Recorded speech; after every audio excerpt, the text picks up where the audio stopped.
So, hi everyone. Nice to having you here.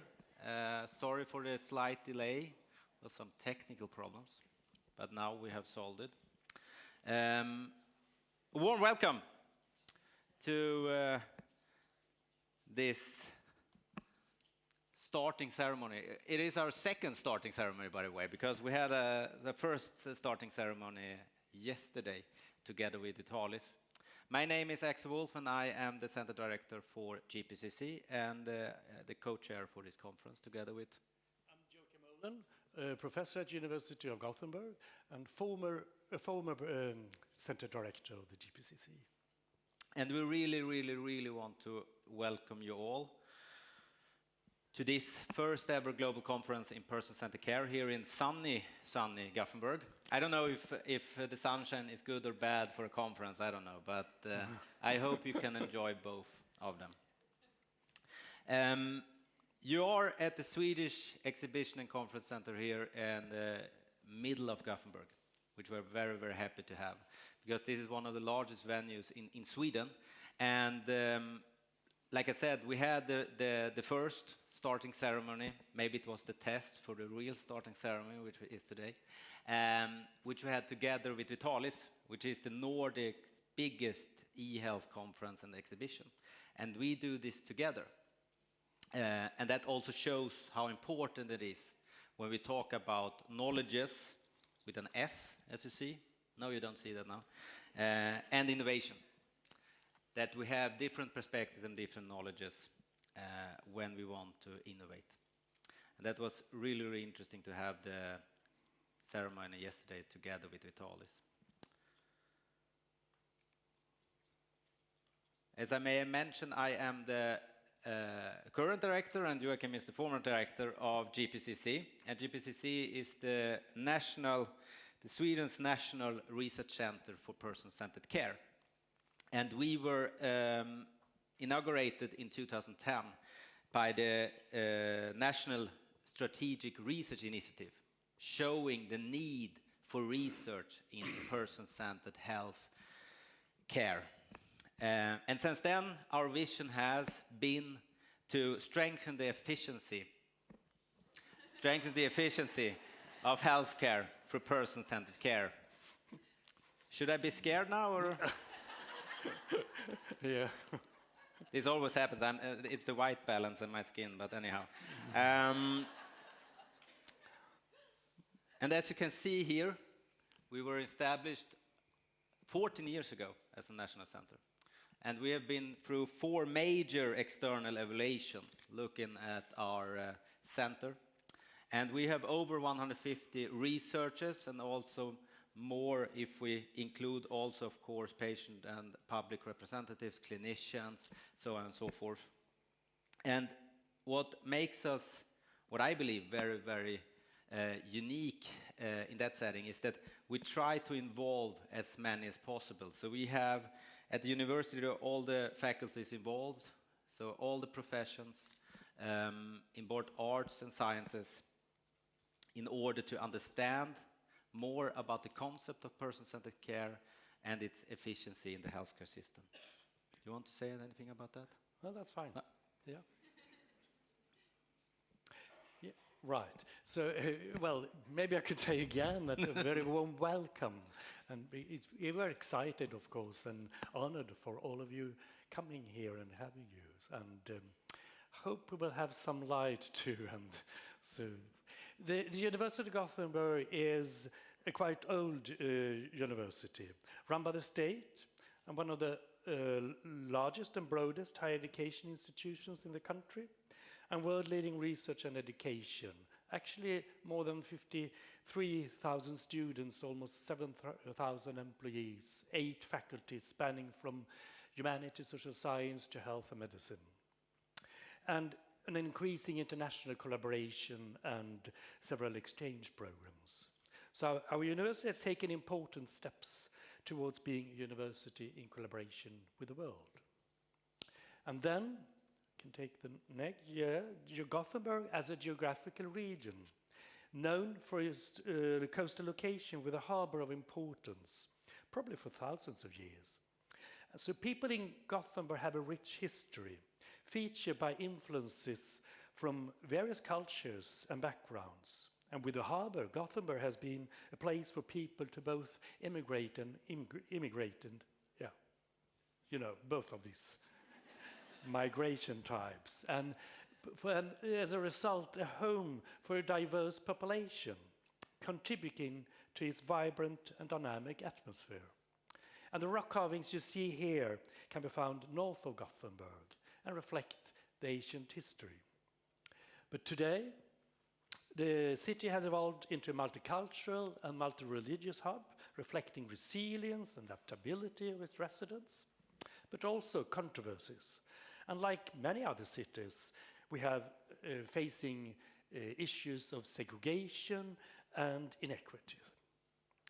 And Gothenburg is located outside Sápmi, which is the traditional lands of indigenous Sami in the Nordic countries.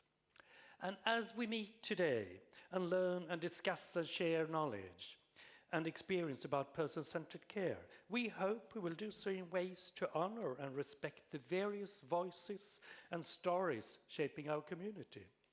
And since it's a global conference, we will gather at the Museum of World Culture tonight. Yep. Thank you. And now I understand why you have it written out in paper, because I don't have my notes on the screen. So maybe I can get the notes on the screen.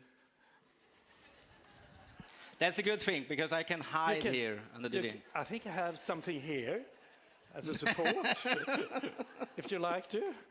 That's good. But I think, now I have it. I don't need your notes. That's good. But being the first global conference in person-centered care, why is that? And it is because, as we show, because you are here also, this is a global theme in that sense, that every country, I believe, some aspect tries to understand how we can improve our efficiency and sustainability and equality of the healthcare system. And we hope with this conference that we both can present new data for each other through the workshops and seminars and lectures that we have, and also the workshops that we have had already, but also through the informal meetings that I hope that we have during the coffee breaks, for example, to learn from each other.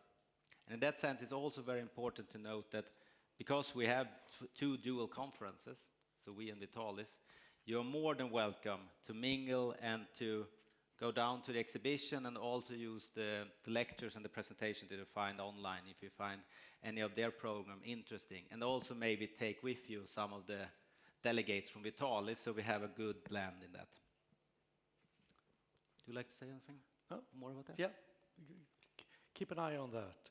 So, and yesterday, well, maybe we could stop with the other slide for a second, because yesterday in the first keynote opening, Dr. Inger Ekman talked about ethics of action, and that the importance of to take action and not only stand by.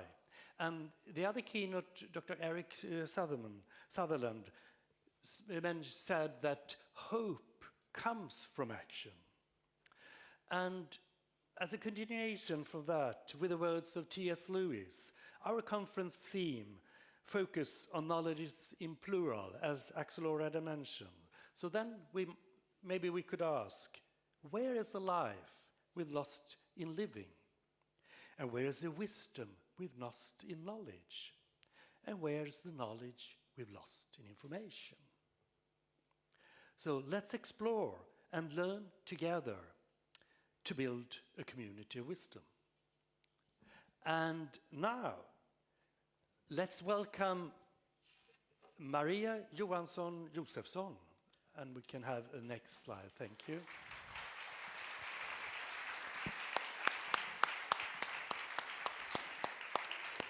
Thank you. Thank you. Wonderful. Warm welcome, Maria. Thank you.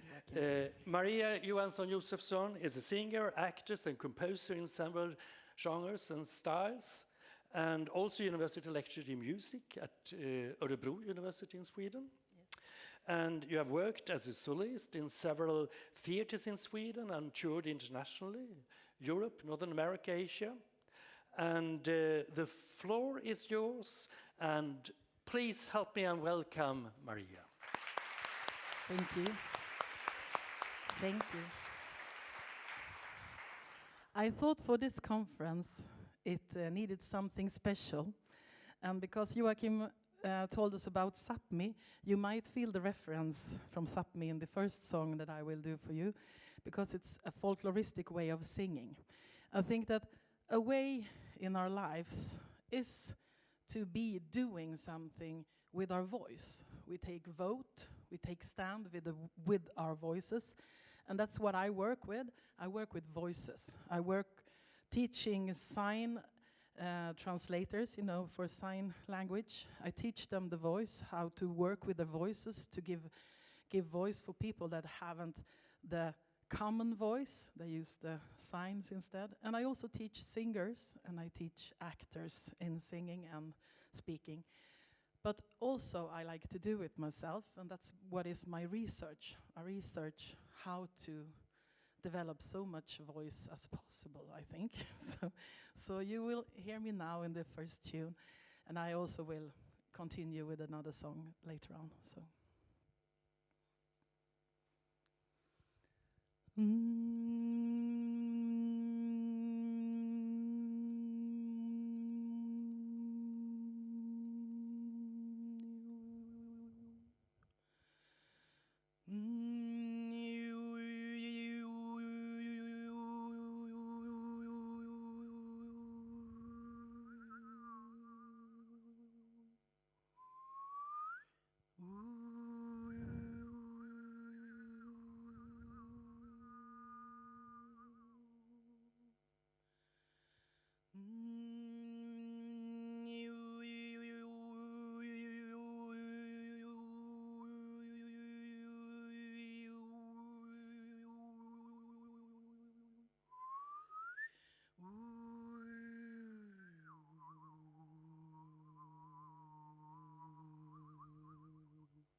There's a light,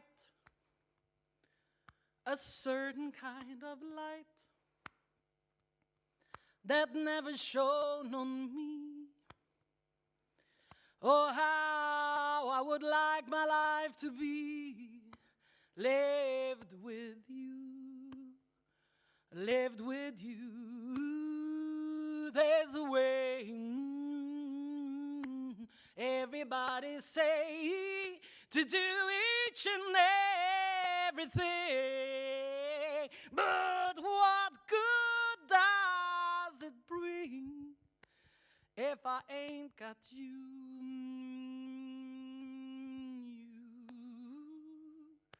You don't know what it's like, baby. You don't know what it's like to love somebody, to love somebody the way I love you. You don't know what it's like, baby.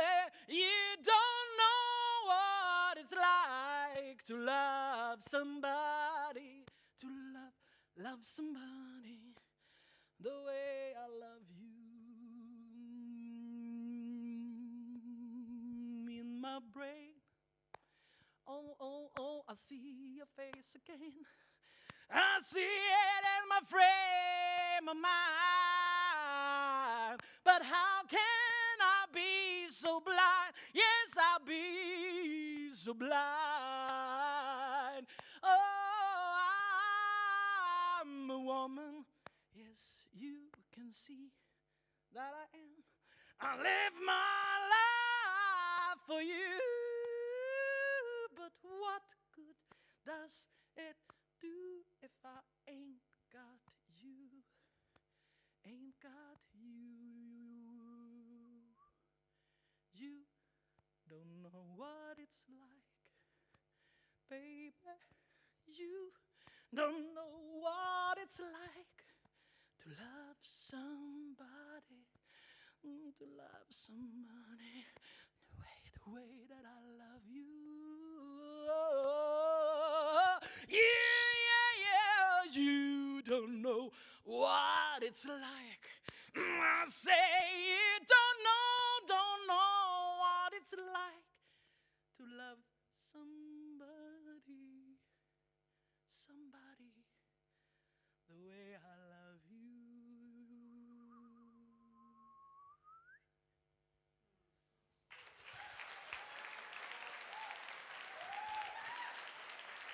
Thank you. Merci. Thank you. Thank you.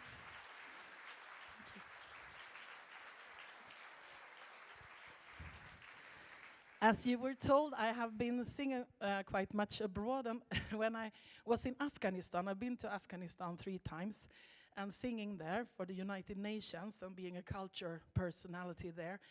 And then I was singing tunes like this, and then folks there were like, okay, we have this song. And that was a very big thing for me, to gather songs from a different culture during war. You know, it's a war zone, and we're doing music together.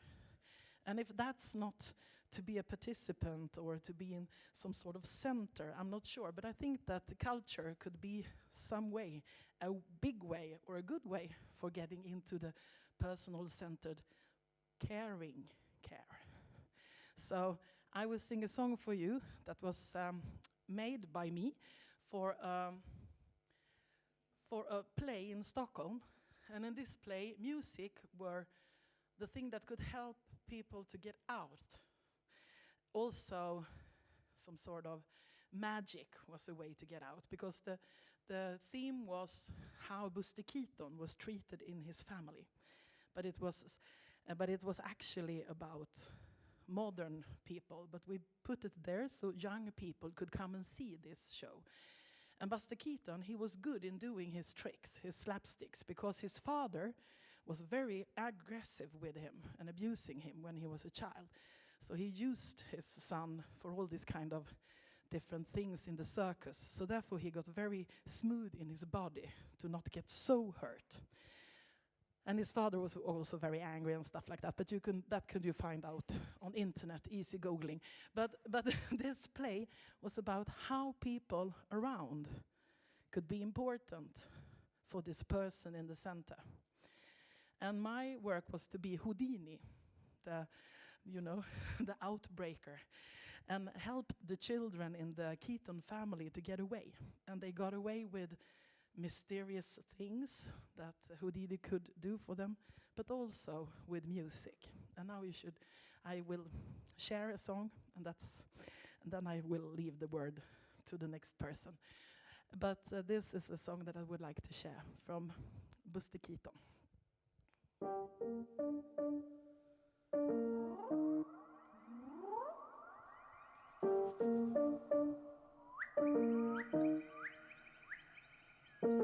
When the songbird come to place, it will be singing for you its lovely grace. The little bird will sing, it will sing for you. It will sing for you.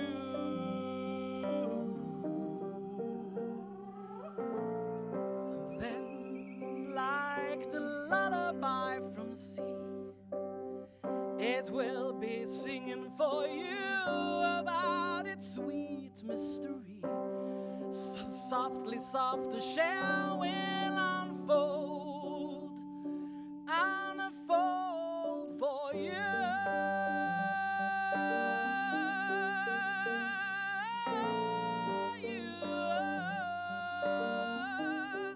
Unfold for you.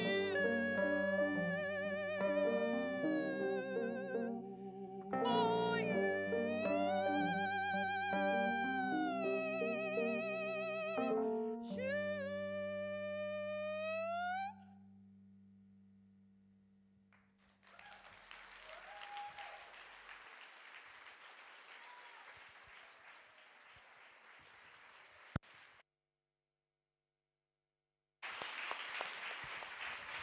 Lovely.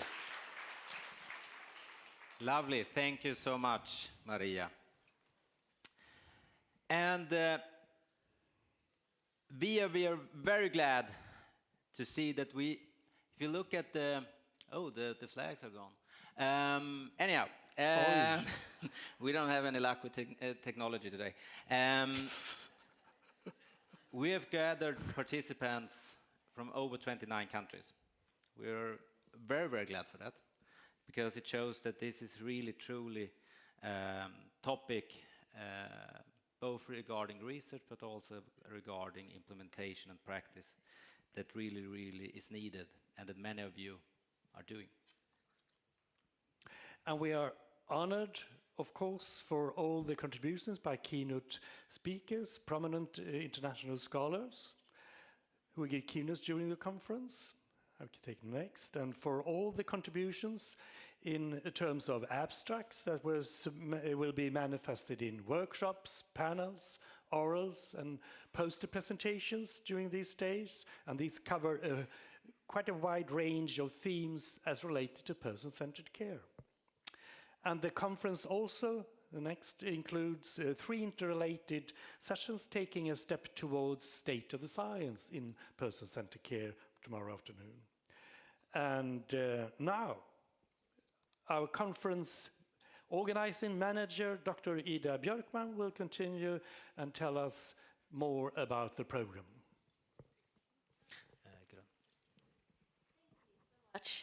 Thank you. So I'm going to give you some practical information. The program is completely digital. You can access it in a number of ways. You can go through the website and press the tab program. There's a link been sent out in SMS and email.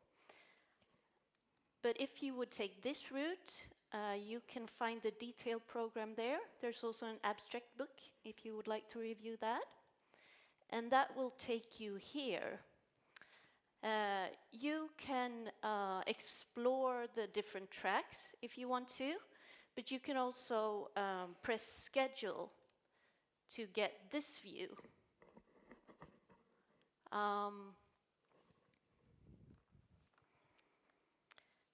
We're going to have 5 parallel sessions each day. So we have the rooms G1 to G4. We're in G3 right now, which is the largest room. This is where the keynotes and the panels and symposias will take place. We also have a workshop room called J2. J2 is located in the long corridor towards the registration desk. So if you are doing an oral presentation, you need to upload your PowerPoint files in the invite system. And this is for the room technician to be able to make a smooth transition between the different presentations. So if you haven't done this already and you're doing an oral presentation, please upload your PowerPoints in the internal files on the invite system. We're going to have some poster awards, which is very exciting. So there are three categories that you can vote for. So that's the audience prize. And the categories for that are novelty, layout design, and best practice-based example. And there are QR codes outside where you can scan and you come to a survey and you can put down your vote. And that will close at 9 a.m. on Thursday. So please vote. Then we have also a panel for 2 more prizes, and that's the panel for the prizes. And they will decide on the poster with best scientific quality and the poster with the best poster with PhD student as first author. So there's going to be 5 different poster awards. So we have a joint conference with Vitalis, and you're so welcome to go down there and explore. There's lectures of all sorts, as Axel said. Not all of them in English, though. Some of them are in Swedish. But please go down there and explore. We're going to have lunch and coffee tea breaks, of course. All the lunches are going to be downstairs, but the coffee and tea breaks are outside these rooms. In Sweden, we take fika very, very seriously. So there's a lot of breaks for fika. And what you do when you fika is that you have a short break, you have a chat, you take some coffee or tea. So a very important activity for networking and just self-care, right? So do a lot of fika, please. But all the fika is outside these rooms and the lunches downstairs. Make it a habit to every room that you enter into, check where are the closest emergency exits. There are numerous around this venue. This is a very high security venue, so there are many emergency exits. So just make sure when you enter a room where is the closest emergency exit. And in the case if we would need to evacuate, we all meet up at the Museum of World Culture. This is also where we have the mingle tonight. And that's a 5-minute walk southwards. That's where the Museum of World Culture is. We have some amazing staff. This is 2 of them. So anyone wearing this t-shirt, please ask them questions. Please approach me if you have any questions. Or any other member of the planning committee. These particular persons are actually also taking photos for social media. So if you absolutely do not want to be in a photograph, please let them know that you don't want to be photographed. It's also Jeanette that might be taking pictures. Let's see if Jeanette is here. No. Yes. Oh, good. It's so dark, they can't see you. Come into the light. Yeah, Jeanette maybe. So if you don't want to be in photographs, let any of these 3 know. Yeah. Yeah, thank you so much. And with that, we'd like to continue and start with the first keynote session, focusing on person-centered systems, integrated care, population health management, and so to sustain person-centered care. Whoops, that was, yeah. Oh, there was still a lot of things happening on the screens. So the presenters are Professor Brendan McCormack and Assistant Professor Viktoria Stein.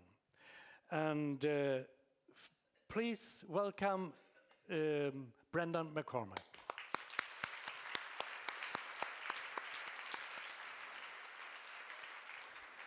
That's yours. And Dr. Brendan McCormack is Professor and Dean at the Faculty of Medicine for the Faculty of Medicine and Health at University of Sydney in Australia.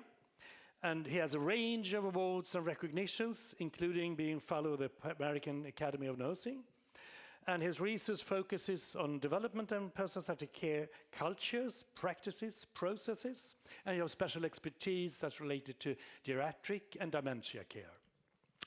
And he has published extensively, like 300 plus original articles, at least 12 books, who knows?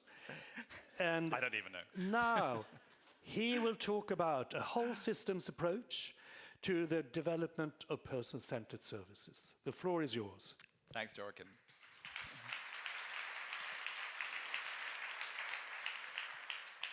It's true, there is a lot going on down here. I'm not sure all of it's mine, but that's okay. It's wonderful to be here, and thank you for asking me to share this keynote space this afternoon. And it's a delight to actually be at this conference. I was reflecting, having been here for the last few days, on kind of conference attendance, which I've done quite a lot over the last 20 or so years. And often I am the person-centered person speaking at those events in health areas I know nothing about. And it's often a very lonely experience because I fly in, do my thing, hang around a bit, and then disappear because I don't know anything about anything else. And this is a completely kind of different experience. It feels like I'm among family and friends who are all gathered for the same reason, and not a dysfunctional family, a really functional family, who are really committed to doing the same kind of thing, and that's a complete joy. So thank you, Joachim and Axel and everyone else for making this happen, because it is the first time we've got this kind of global community coming together, which is utterly fantastic after all these years. But this afternoon, I've been, not asked, I volunteered to talk about a kind of whole systems approach. And what I want to do is kind of, I guess in some ways, step out of what is my norm around my commitment to developing person-centered cultures, working with teams, really kind of down in the weeds of trying to sort this stuff out, and kind of step out of that for a while, based on some work that I'm doing currently and some work that I've done with many other colleagues in this room, and to just really think slightly differently about some of the things we need to pay attention to as we try and develop this agenda. As if any of you were at the keynote opening yesterday, where Inger presented as well, we actually overlapped quite a bit, which was wonderful. There is no doubt that person-centredness is a global movement, despite the fact that I still arrive at conference events to do that lonely talk when it feels like I've just arrived from outer space and talking about something that nobody's ever heard about before. And it still shocks me and surprises me that we have that kind of surprise about person-centredness within the healthcare system and other systems. And I'm going to kind of talk a bit about that as we go through this time this afternoon. But there is a huge amount of work going on in this space, and I'm very proud to have been part of that for about 27 years now. I know I'm not that old, but I have been. And with many, many people in this room also, and that's been a complete joy. But my commitment has been to the development of person-centered cultures. Lots of people in this room are bored with hearing me say you can't have person-centered care without a person-centered culture. And it's been my mantra since 1995 that that is the case, and that to suggest otherwise is actually immoral to do so, that we somehow expect patients to receive person-centered care without staff having the moral right to work in an environment that protects their personhood and respects their personhood equally. And it's an absolute stance that I am unshakable from and will always be focused on, because for me it is so significant. And so person-centered cultures are really those cultures that try and develop and sustain person-centredness and try and help us to get that care that we feel so passionately about, to just be in all the cracks of the system, to actually fill all those spaces that everyone needs to be in if patients and families are truly going to feel like they are being treated as a person and that their personhood is being respected.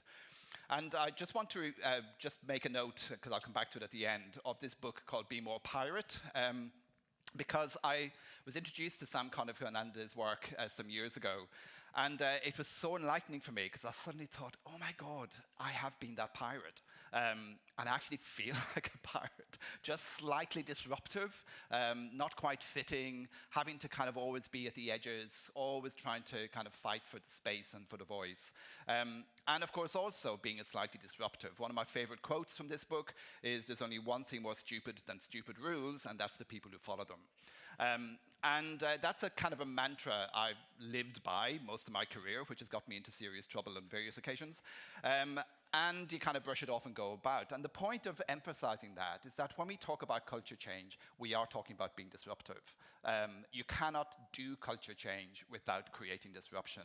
And if our goal as leaders is to just keep the lid on it all and make it all very nice, we don't do culture change. That's not what this is about. It's hard, it's challenging, it's painful, and it takes a very, very long time.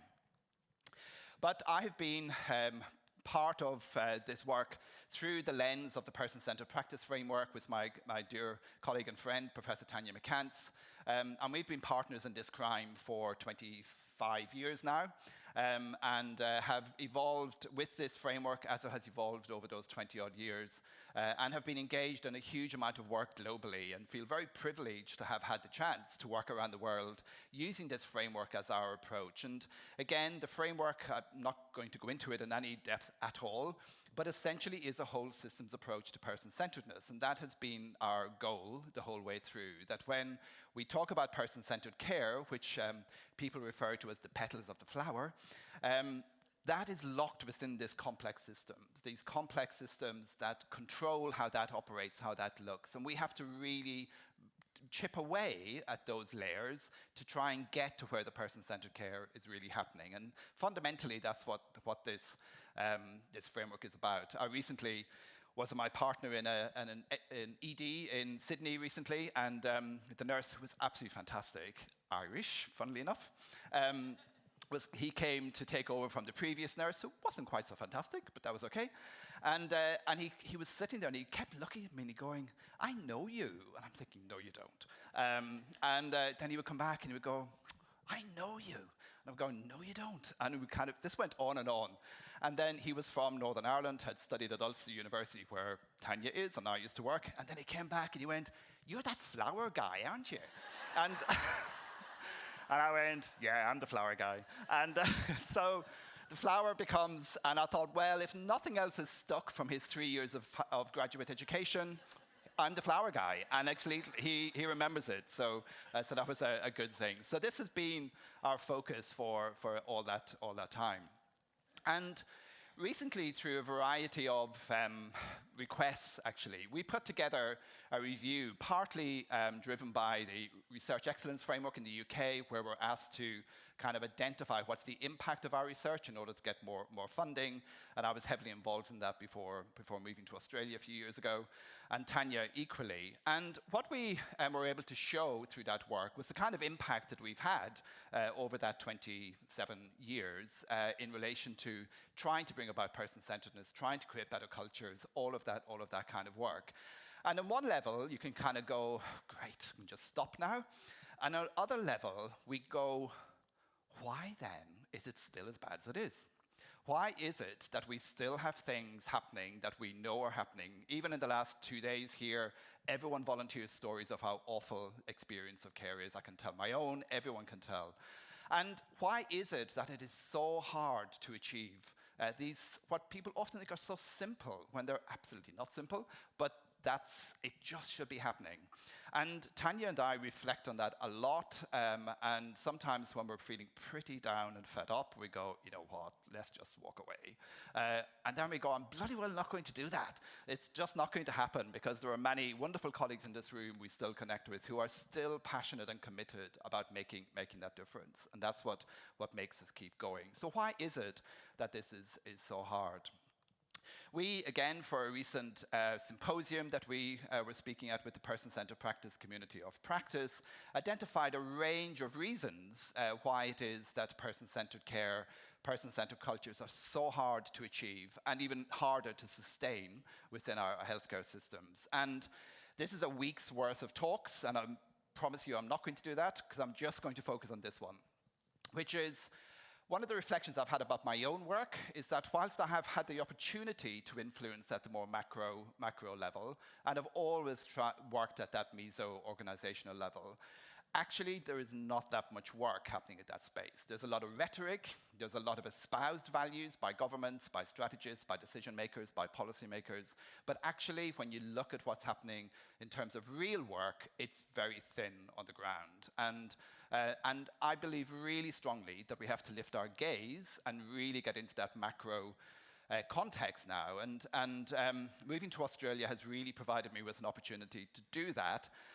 Again, a kind of amusing story was when I moved there 2 years ago, and another eminent nurse leader in Australia, who shall remain nameless, volunteered to contact me and welcome me to Australia and said, I hope you find a really good home here in your new role, blah, blah, blah, but you do know that person-centredness is so last year. And I thought, great, that's a good welcome. And whilst that was amusing and made me slightly angry, what was more worrying about that for me is this is a nurse leader, quite a prominent nurse leader with a big voice around leadership and healthcare, who is believing that kind of thing. How can anyone believe person-centredness is gone? You're actually making a huge statement about the nature of human beings. And it's a very worrying thing that could happen.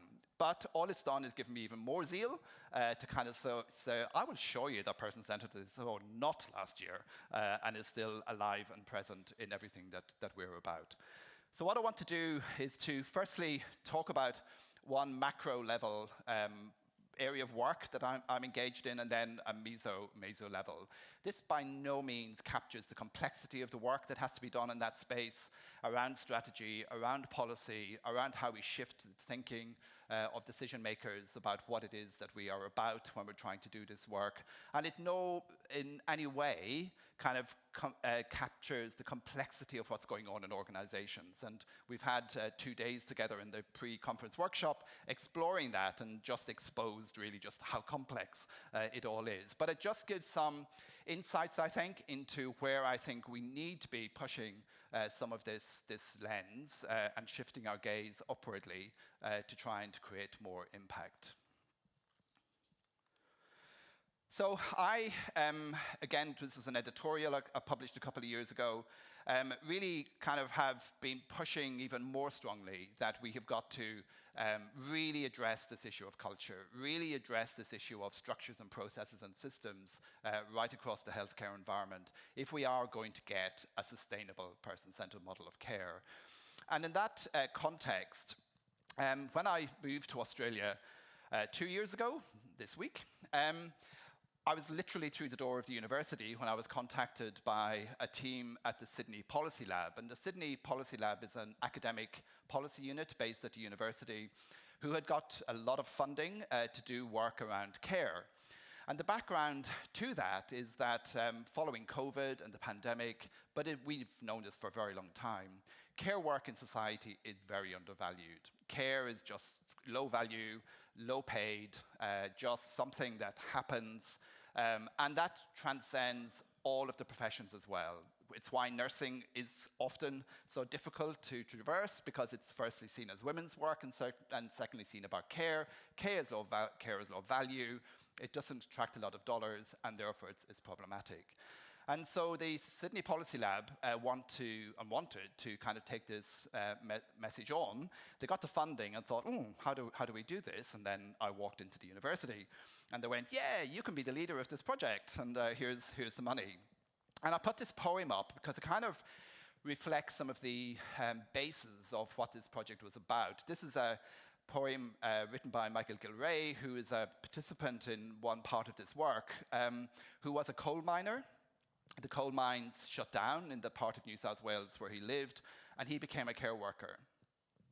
Quite a bizarre contrast. And And we had an anthropologist who worked with Michael over a 6-month period to hear his story and understand how he connected about care in society. And this is one of the many poems he wrote through that anthropological kind of analysis. And what it highlights is this problem we have around societal understanding of care. So when we talk about macro, we often just talk about politicians or decision makers, but actually it's all of us. It's society as macro. And how do we view care? What do we value about care? What is it that we're really focused on? And I think this poem is an amazing expression of this contrast. Here we have, as he says, two hardworking people, and the only difference is gender and pay in relation to how they're viewed in society. And so that was one of the triggers for doing this work. And that resulted in a 2-year program of work where we've been looking at care across society in Australia, and I've been the academic chair of that work for the last 2 years. What we did was we set up a program of work that had 2 main strands. There were quite a number of other strands. One strand was to do with care labs, so we ran labs across New South Wales with communities, and we ran them through virtual connections as well. And these were with people with lived experience, with carers, with professional carers, with academics, researchers, the whole gamut. And we essentially engaged in a lot of creative work about the meaning of care, what care actually means to people in everyday life, in everyday situations, and what that was really about. I have to say, just if you haven't been to Australia and New South Wales, then I was trying to get a map last night, but Sweden kind of fits into the right-hand side of this map, and a little bit underneath. And in my role as Dean, I'm based near Westmead, and I'm responsible for a school out at Broken Hill, which is a 14-hour drive or a 2.5-hour flight. So we're talking about vast kind of distances here in relation to how we try and bring some common understanding, and that's just one state, in relation to what it is we're doing. From those care labs, what we actually did was design some core principles of care, and the participants designed these 4 principles, which you see in this Celtic knot. And these are really significant principles, because what we ended up doing was taking one of our labs to Canberra, to the House of Parliament, and did a care lab with parliamentarians and asked them to kind of sign up to these principles of care in society as a way of opening their eyes to why it is that care is so undervalued, so poorly articulated, so poorly paid, and not really respected in society in the way that it should be. And what is amazing about these principles is that they are very ordinary, but they really get at the heart of what, if we strip away the professionalization of care, of what all human beings are essentially about, how we connect with each other and how we make sense of each other. Alongside that, we engaged in people's assemblies. And you may know about people's assemblies. It's a democratic process that has happened around the world in various ways of really reverting political decision-making, to bring political decision-making to the people.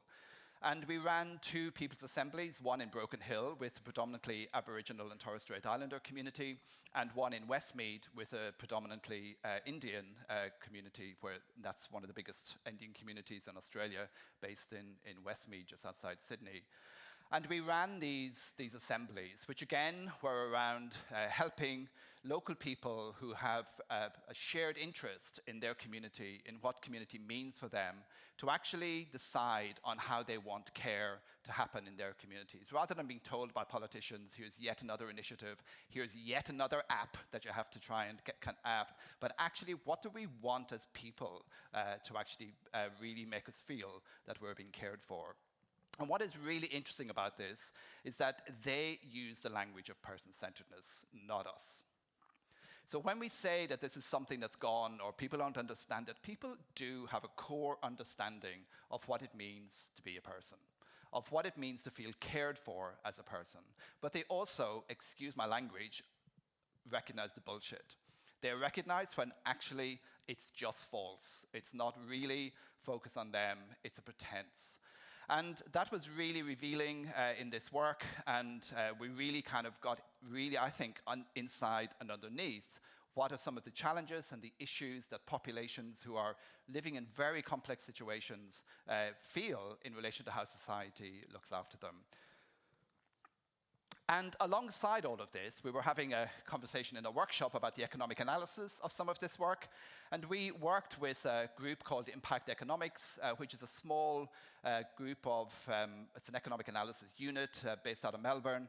And the people who work on that are very much based on how we kind of cost up some of these things. And we were looking at aged care at home in particular, and looking at the problem. If we have problems around understanding it and understanding care and not valuing it, we also have a problem in the investment in it. And so we did this report to show how under-resourced, particularly research, if research is a way of understanding our knowledge of this, how under-resourced it actually is. And it's a very short video. Australian population ages, our care sector is growing rapidly. By 2063, it will account for nearly 17% of GDP. Experts agree investing in research and development can improve quality of life for care recipients and carers while making the whole system cheaper and more efficient. But Australia is spending far less than other countries to encourage R&D. The story in aged care is even more lacklustre. Industries like ambulance services, software publishing, and oyster farming put about 5% of their expenditure towards R&D. Residential aged care invests just 0.016%. In fact, Australia's beekeepers spend 9 times more on R&D than the $3 billion residential aged care sector. Our analysis found Australian Research Council funding for aged care-related research has dropped over the last 20 years. There are some steps in the right direction with the 2 new government funds established, but there's more to do. Our Sydney Policy Lab and Impact Economics report makes 3 recommendations. Learn more and read the full report. So you have to go to the report to find out. Really conscious of my time. So where we're at now is actually trying to take all of this and moving into our phase 2, which is going to be another 3-year program of work, to actually really start to invest in local changes with local communities co-designing care systems for themselves. And I'm desperately running out of time. So taking that into a meso context, I wanted to talk to you a little bit, and I'm just going to flick my way through this, and I'm more than happy to talk to everybody about this, where we, as a group of us funded by an Erasmus project, have designed what we see as a way of addressing the systems issues within organizations for changing the culture around person-centered practice. And I'm not going to have any time to go through any of these, but what I do want to just say is that in each one of these, I've identified an exemplar. And the problem is, all of these are real examples of where this kind of thing is happening. Unfortunately, they're not in the same organization. And if they were in the same organization, we would have the most incredible healthcare system, but they're not. So what we have is this kind of patchwork thing going on, where we have bits and pieces happening because people are driven by certain things. And what we need is to actually join it all up. We need to actually see how it is that we can bring all of these exemplars into the one space where we have leaders and practitioners and people who are designing systems actually working for these same common goals. None of these examples are mind-boggling. None of them are so profound that they could never happen. The only one that I think is profound, we'll get to in a minute, which is the human resources one. But it's all very practical strategies that people can actually work with. It is about the style of leadership. It is about the skills that we recruit people for. It is about the way that we think about our values and what we use to work with them. The human resource one in this organization, I think, is profound because they actually renamed it the Personal Effectiveness Enhancement Team. Oh my God, that is like groundbreaking. And they got rid of the label sick leave policy and call it a wellness policy. Wow. But those kind of changes are what really bring about a sustainable system. And all of this is available to you, so I don't have to read. You can read for yourself. But the point is that when we are thinking about designing person-centered systems, we cannot afford to just focus on that middle bit of providing care and afford to just focus on the outcomes arising from those interactions. We have really got to lift our gaze to think about the whole system. So for me, the future is looking something like this. I do think, passionately believe, we need to rethink a societal strategy for what we mean by care and its importance, and to reverse the triangle about what counts most in society and how it's financially rewarded as well. We do need to bring about some policy changes and really invest in those changes that are going to make a difference, and we're actively working on some of that. We do need to think about redesigning, not just scratching the surface around some of these things, but really rethinking, as one of our participants said, the way the whole system is working, and really rethink measurement. It's not just about those individual outcomes. So to return to my pirate place, Sam Koenig-Fernandez said these words as well, which is that it's really important to have macro and micro thinking, because the real challenge is that we can feel too daunted because we're too small. We just don't have the voice to make the impact. But actually, it's every one of the individual voices in this room that makes that macro change. It's not some politician, it's not some policymaker, it's actually our individual voices held collectively through a common goal and a common vision for what it is we're about. But that's not enough, because we have to be pirates. Pirates really embody rebellious behavior, counterculture, not following the rules, asking the questions, just thinking through what it is that fairness and equality is going to look like. And if we, in this room of 400 plus people, could collectively do that, I fundamentally believe we could bring about this kind of societal change that is sustainable. Thank you.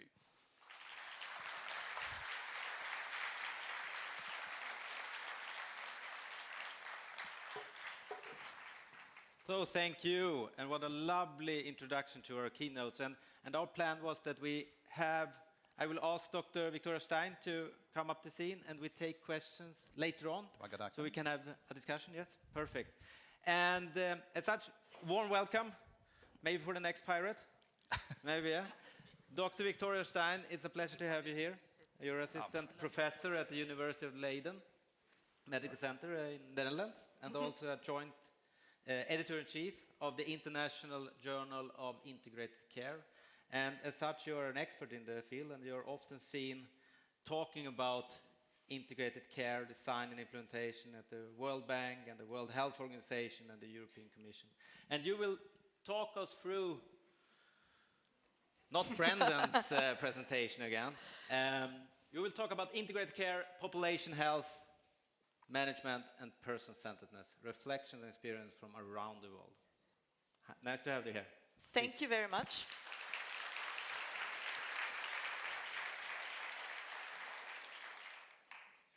Yeah, thank you very much for the invitation and for inviting me to Gothenburg. This was actually the first conference I ever attended as a young PhD student, was the Integrated Care Conference in Gothenburg in 2008. So it's a nice circle that we're completing today. And obviously, a lot of the messages that Brendan has said, I will repeat, because it is about how do we actually make change happen. And I haven't been in the field that long, but when you know that I started my PhD in 2007, I do have some experience as well. And the question still is, why hasn't it changed more? And there are some reflections that we can all also talk about and discuss later on. Now, when you look at the literature, person-centredness, strengthening primary health care, integrated care, care coordination is not a new subject at all. When you see some of those quotes that I've used, and you may recognize some of them, you can have a small game with your neighbors here, thinking about when were those quotes made and in which documents. Then you can see that actually maybe some of the terms change from patient-centered to people-centered or person-centered, and from working together with patients to actually collaborating, co-producing. But in the end, we all are striving for person-centered care, and we have done so since the past 150 years. So it's not with the change in demographics or the rise of NCDs that people have actually started to realize we've built systems that really don't talk to each other, that don't collaborate, that don't really put the person in the center. And when you look at the dates of these quotes and also who made them, then you can also see that actually, and you will know that, Brendan, as a nurse, the foundations are already there and have been there since the 19th century. It is about actually collaborating with people to look at their needs, their preferences, their values, and then creating services and systems around them over time, because those needs and preferences change, just as our needs and preferences in life change. And that is really one of the key elements of person-centered care and integrated care. It's about the fact that we need to move towards systems, services, and also professionals who actually understand that we need to shift the perspectives completely. There are hundreds of definitions out there. There are also hundreds of concepts out there, all of which basically say very similar things. When you look at it, I've just picked a few of them. The people-centered care definition is from the WHO Global Strategy on Integrated People-Centered Health Systems. And again, this repetition about we need to think along care pathways together with people and communities to really make sure we meet their needs. And it's very often, I think, as academics, but also as policymakers or as professionals, we get caught up in the next term. Integrated care isn't a thing anymore. Now it's population health management. Or person-centered care isn't a thing anymore. Now we're moving towards people-driven care. The thing is, it doesn't matter what you call it, we're still not changing the way we want to change in the concepts that we're describing. Because in practice, as Brendan has said, and as you all know, it's not happening. More often than not, people are not being engaged as partners in care, and they're not being asked what matters to you, what is it that you need, how can we support you? So it's very much a question also of how do we change cultures? And I'm glad that Brendan talked about it, because I'm today not going to talk about it, even though it's one of my key topics. But it is really about illustrating those stories. And just to give you one example, Bill and Carol Ann's story was told at the International Conference for Integrated Care in 2018 by Carol Ann. It's about her husband Bill's odyssey through 3 years of the Ontario health system. He went in with a very simple ankle injury to get an operation. He came out 3 years later after 9 surgeries with a shortened limb and dependence on his wife. And as you can see, there's also a physical element to taking care of her husband, and she's gotten out of it a heart condition because of the pressure. While if people had listened to them and had actually asked them, how are you feeling, what's wrong, then a lot of this could have been avoided. And it's these stories which really make us angry, which also make us work towards person-centered care, towards integrated care. But these stories get lost. They get lost in the pressures of the day-to-day activities in the hospitals, in the practices. And so it is about taking a step back and thinking, how can we actually make this happen so that Bill and Carol Ann's story is not repeated daily across the globe. And one of these seismic shifts in perspective is to actually make everybody understand healthcare, social care, nursing is self-care. We all know that 24/7, it's the families and the people themselves who actually are taking care. And it's not the systems, it's not the professionals. Even if you have home care support, they will come in maybe once a week. Even if they come in daily, it's for half an hour in the morning. So what do people do with the 23.5 hours the rest of the day? They take care of themselves. And really getting that into the minds of policymakers and managers to say, you need to make sure that for this whole time, people actually can take care of themselves. You need to use the short intervals that you have to the best of their knowledge and to the best of their use, not yours. And so that is why we really need person-centered integrated care, and where the change in attitude also needs to happen. I'm sure all of you have heard of that. We need to change the question from what is the matter to what matters to you. And that's a very simple action that everybody can actually take from tomorrow on. But it also has a wider implication. And even though I'm not a linguist, but I'm really interested in communication and language.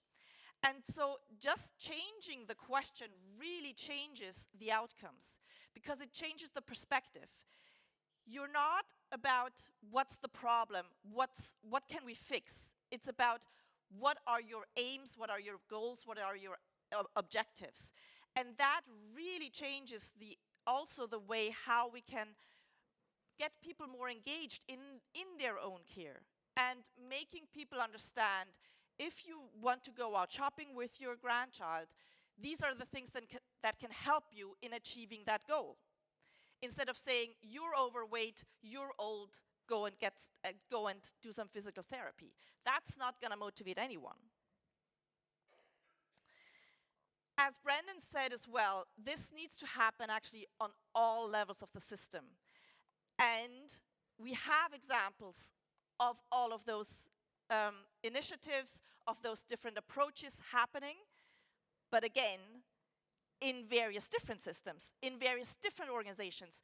We do not have one system in the world where actually we have consistently involved people, patients, family caregivers throughout the different levels of the system to actually co-create the services and the systems that we need.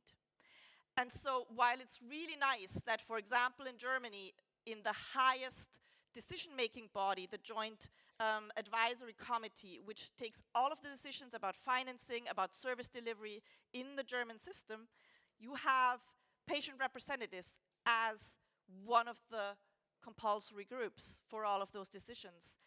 At the moment, they only have consulting powers. From summer on, they will also have a veto right. But that still hasn't changed the system into a person-centered system. So we really need to get more of those activities throughout all of the levels of care. And that also means really looking at the relationships. We can have the nicest technology and the nicest strategies and frameworks and policies in place. But if people don't believe in it, and if people don't actually trust each other, then those services, those technologies, and those policies won't work. And we see that time and time again. So it's really also going back to basics. Who do I know? Do I trust you? Will I share information with you? And so that is also really very much in integrated care and in person-centered care about creating those environments, the space and time for people from different professions, from different organizations to come together and actually meet each other and know who are my counterparts, who else is in the system who's actually taking care of my patients. And I'm not the only one responsible. In integrated care, we very often hear the pressure that is on professionals. And that is true, but that's also true because they think they're the only ones who know the answers, and they're the only ones who can help those people. Whereas when you think in a network, then you realize you can share responsibility with families, with social services, with community services, etc. So knowing these people, knowing the different also roles and responsibilities is really important towards creating those integrated person-centered care systems. There are good examples across the world. So I've picked two because they've been around for quite a while. So Healthy Homes and Neighborhoods was started in inner city by John Eastwood and colleagues, very much around this idea of co-creation. So what they did was they wanted to really disrupt the vicious cycle in the neighborhood of inherited poverty, inherited unemployment, inherited low educational outcomes, to work with the families and the different service providers to think about how can we actually create a healthy community. It was a research and implementation and a policy project which has now been actually implemented in the system and is used as a blueprint in other districts as well. And the Millam Alliance started 10 years ago because that's Northwest England. And there, the hospital had to shut down because it was bankrupt. And the community obviously revolted. And they said, you can't do that. And so what they did was actually, so the GPs there, the hospital responsibles, people responsible for the hospital and the municipality actually invited the community to a town hall and told them, look, we're a poor community, we're a poor hospital trust, and we can't attract GPs, for example, to come to work in our community because nobody thinks it's nice here. So we need your help. So that created a really community-driven idea of how can we develop an integrated care system locally that everybody is engaged with. And they actually, the community themselves, they did a YouTube video to recruit GPs and showcasing how nice the community is, how beautiful it is, and how worthwhile it would be as a GP to come and work in a practice there. And it worked, actually. So it is possible.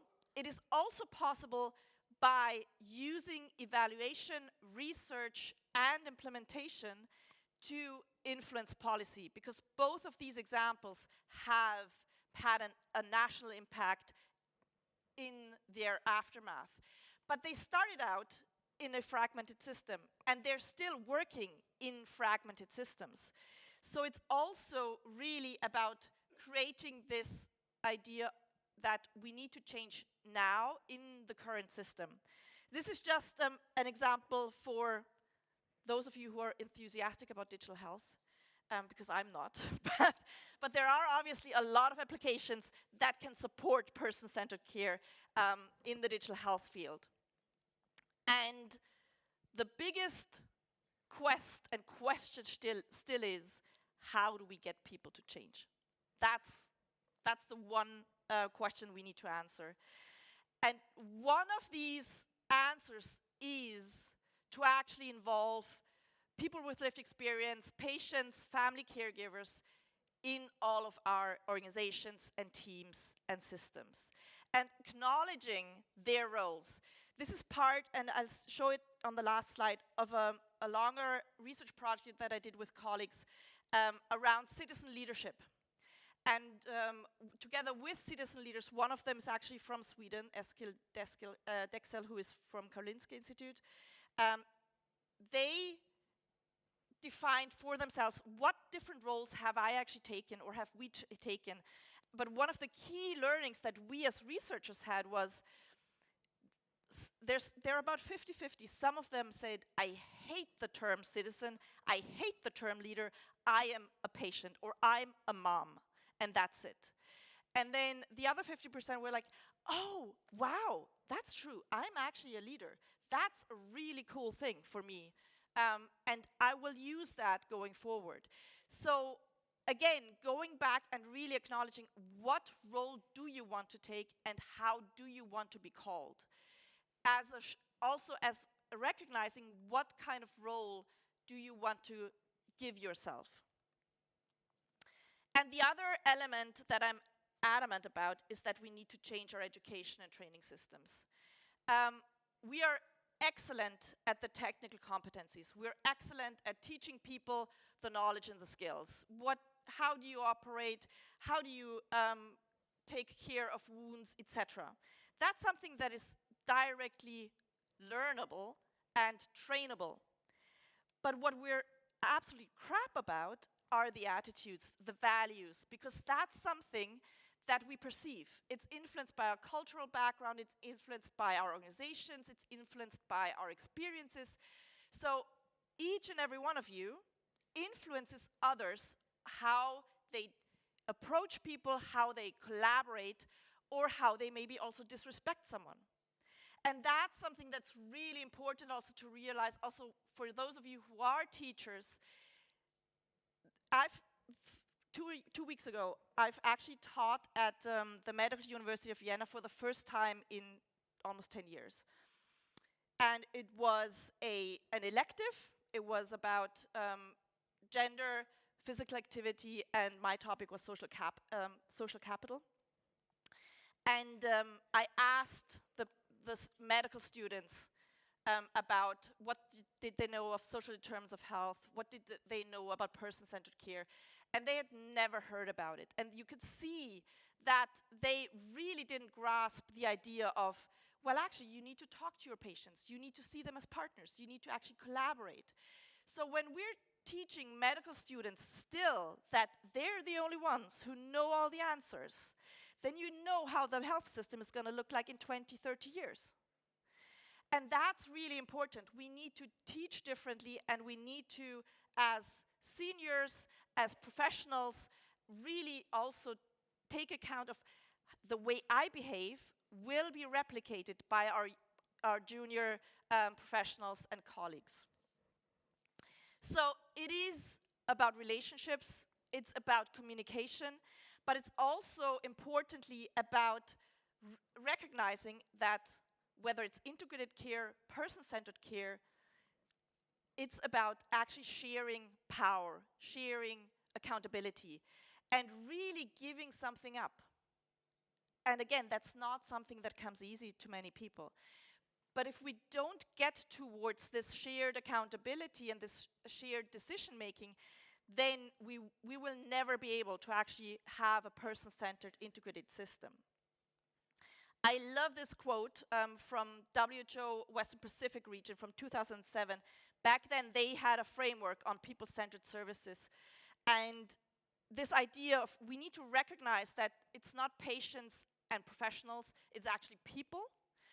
So people-centered and person-centered care is also about involving the professionals and actually recognizing they do have pressures, they do have a lot of barriers and challenges themselves.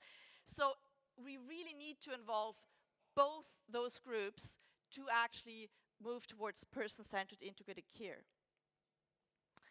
And that also means change needs to happen now, and it needs to happen in the current system.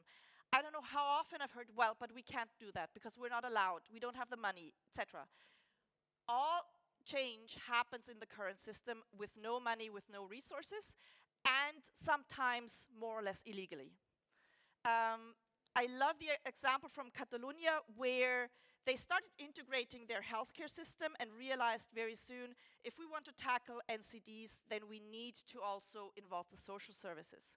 However, we're not allowed to share data between the health and the social services systems. So what they did, the pilot integrated care teams, what they did was, well, we're a team, the GP opens their laptop, the social worker opens their laptop, and then we look at our separate data sets, and we have shared information. So it's always finding this workaround, and there is always a workaround if you're innovative and if you're a pirate. And ultimately, it is local. Change is local because it is about those relationships and the trust. So finally, what will you change on Monday? Or Tuesday if you live in a country that actually has Monday as a day off. So, which I do. So, ultimately, it's really changing the perspective and saying that we as partners and as people within the system can plan our care with the people who work together to understand us and my carers and allow us control, bring together services to achieve the outcomes important to us. It is about this voice. It is about being loud and taking a risk. And it is definitely about really coming together and building those trusting relationships in order for the culture to also change.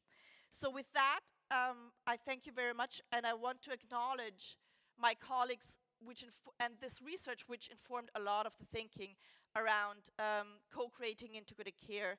And you can download the report. And this morning, actually, we just had an article published on the storytelling element of this research. So thank you.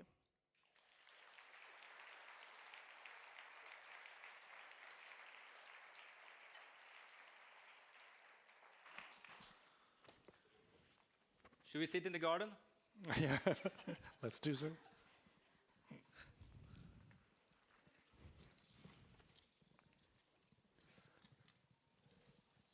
Yeah, well, thank both of you. Very exciting and thoughtful, and maybe a little bit provoking to become a pirate and say hello to all the other pirates. But I think it's, you know, you give quite a strong emphasis, both of you, on the culture change, kind of bottom up truly. And still we have decision makers who really put some boundaries, at least both about all types of structures, including money.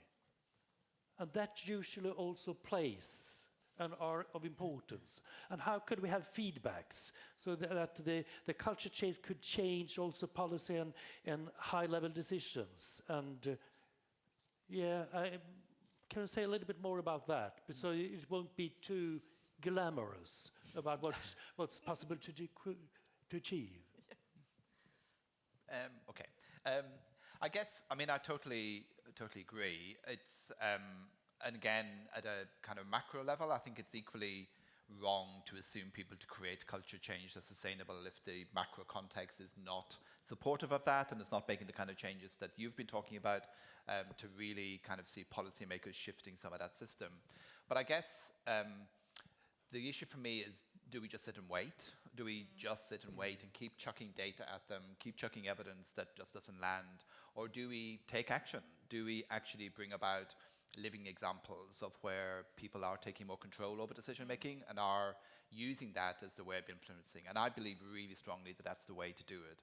So the People's Assembly's work for me is really critical to that. It's that next phase really of my work where it is genuinely people who have been very carefully selected in a way so that they can represent voices, who are taking action politically, who are designing strategies that matter to them, that are asset-based rather than deficit-based, because that's often the view is it's what you don't have, when actually well, we have these things. It's all of that. We know what this is. We know what could work for us.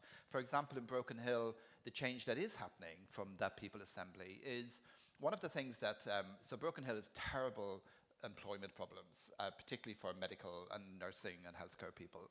Really, really terrible vacancy rates because it's such a remote place to live. But actually, one of the things that really is a problem, which we had no concept of until we were there doing this People Assembly, was that there are a lot of, quote, unemployed nurses living in Broken Hill. And we thought, well, why would that be the case? Well, why? Because they haven't got any childcare. They don't have families who provide that care. There isn't a childcare system that actually can support them. So if they could have childcare, they could actually get back to work.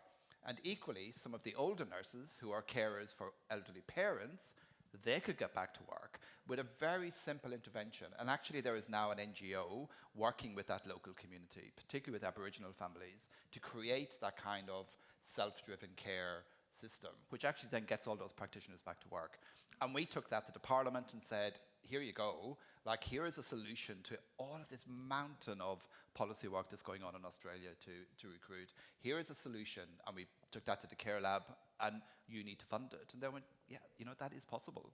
And we had that local politician in that lab to say, this is now your responsibility. So I think it is getting into those kind of systems, those voices and those strategies where we really start to see it take off. And I do think when you start with those initiatives, with those local initiatives, and actually also collecting those stories, you then have the opportunity when a policy change comes along or when a new minister comes along to actually take that window of opportunity. And you see that whether it's in the Basque Country, in Catalonia, in Scotland, in Ireland, where you actually, at one point, you actually get a system and a policymaker who gets it and who supports it and then creates the policies and the frameworks around it. And that still means, though, that in practice you need to work on it and you need to make those policies come to life. And you see with the examples that I gave and also the integrated joint boards in Scotland, it works well in those regions and municipalities where there's already a tradition of collaboration before any policy came along of integrating health and social care. So it is always worthwhile to actually make a change locally and then make sure that once an opportunity presents itself on the national level, then take that opportunity and then raise your voice and say, and now you can do this, this is your responsibility.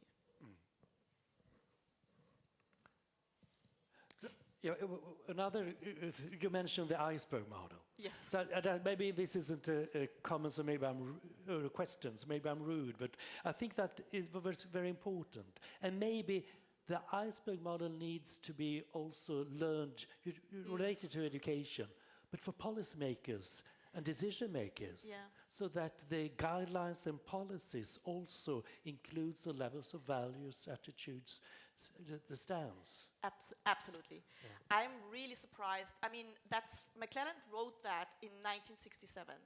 So I think it's been around for a long time, and it informed some of the also more progressive curricula at universities as well, that you need to look at the competency-based curricula, where you need to look at also building the person and the personality. So I think that's really important to understand what is it we're actually teaching and also then later on training.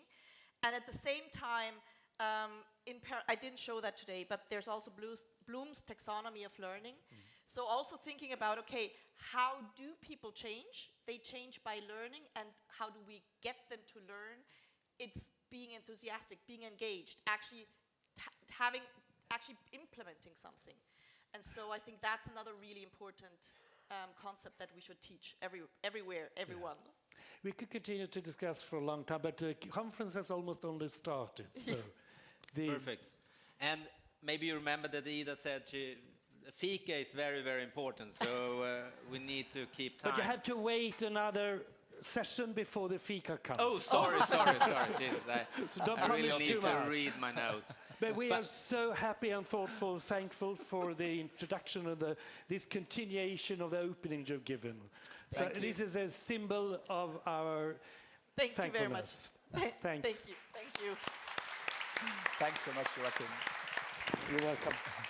And with that, we want to thank for these keynotes, and